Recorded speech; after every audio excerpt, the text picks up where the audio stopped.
pinagpapala, patuloy Panginoon na ginagamit, Lord God, sa buhay ng marami pang mga tao, Panginoon, na makakakilala sa iyo, Lord God. Salamat po, Panginoon, sa buhay po ng aming pastor, Lord God, Pastor Arabel, Pastor Erwin, Lord God. Salamat po, Panginoon, sa pagpapagamit nila sa iyo, Panginoon, sa pagbibigay ng oras, Lord God, sa kanila pong mga nasasakupan, Panginoon, sa aming lahat, Panginoon. Salamat po, napakabuti mo, Panginoon, dahil binigyan mo po kami, Lord God, ng leader, Panginoon, na kung saan, Lord God, iniintindi kami, Panginoon, tinuturuan kami, nire-review kami, Panginoon. Salamat po, Lord God, patuloy mo po, Panginoon, silang gamitin, Panginoon, Lord, hindi lamang dito sa True Life, Bintog, Lord God, kundi sa ibang lugar, Panginoon. Patuloy mo po silang gamitin, ingatan mo po sila, gabayan mo po sila, Panginoon, at walang anumang uri ng sakit, Panginoon, ang dadapo sa kanila dahil ikaw, Panginoon, ang patuloy, Lord God, na nag-iingat sa kanila, Panginoon. Salamat po sa buhay ng kanyang asawa, Pastor Erwin, Lord God. Salamat po sa pagmamahal, Panginoon, na patuloy na pinaparamdam niya, Panginoon, sa amin pong pastor. Salamat po, Panginoon, sa pagsunod. Salamat po, Panginoon, Lord God, sa pagtulong, Lord God. At Lord, naniniwala kami, Panginoon, na silang dalawa, Lord God, ay patuloy mong gagamitin, Panginoon, sa ministry ito, Panginoon. Dalangin po namin, Panginoon, sa amin pong head pastor, Lord God, ay patuloy, Panginoon, na pagpalain mo, Lord God, ang kanyang buhay, anuman, Panginoon, ang gawa ng kanyang kamay, pagpapalain mo, Panginoon, ang sino mang, Lord God, at taong na lumapit sa kanya, pagpapalain mo, sino mang bahay, Panginoon, ng kanyang pasukin, Lord God, dala-dala ang pagpapala mo, Panginoon, maiwan, Lord God, ang presensya, Panginoon. At patuloy, O Diyos, na ang aming pong pastor, Panginoon, ay patuloy mo, Lord God, na gagamitin, Panginoon.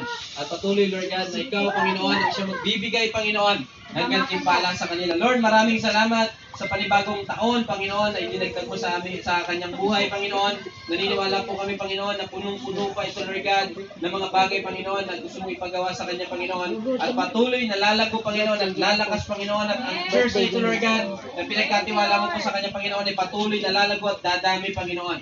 Marami pong salamat, Lord God, sa lahat, Panginoon, na nag-prepare, Lord God, nag-effort, Panginoon, para, Lord God, bigyan, Lord God, ng masayang kaarawan, Panginoon, ng amin pong pastor, Panginoon. Lord, ikaw na po, Panginoon, ang siyang magbalik dito sa kanila, Panginoon.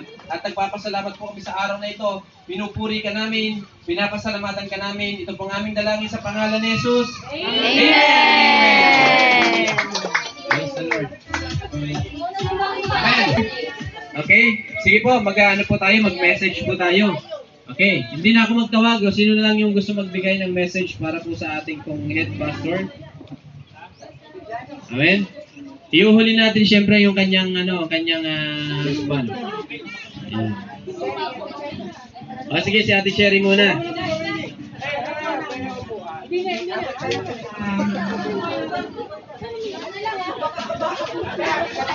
Happy birthday po, Pastora. Pasensya ka na kasi ang kaya ko lang ibigay sa iyo ay suporta naming mag-asawa. Pero dalangin namin na maging matatag ka, nakatawan.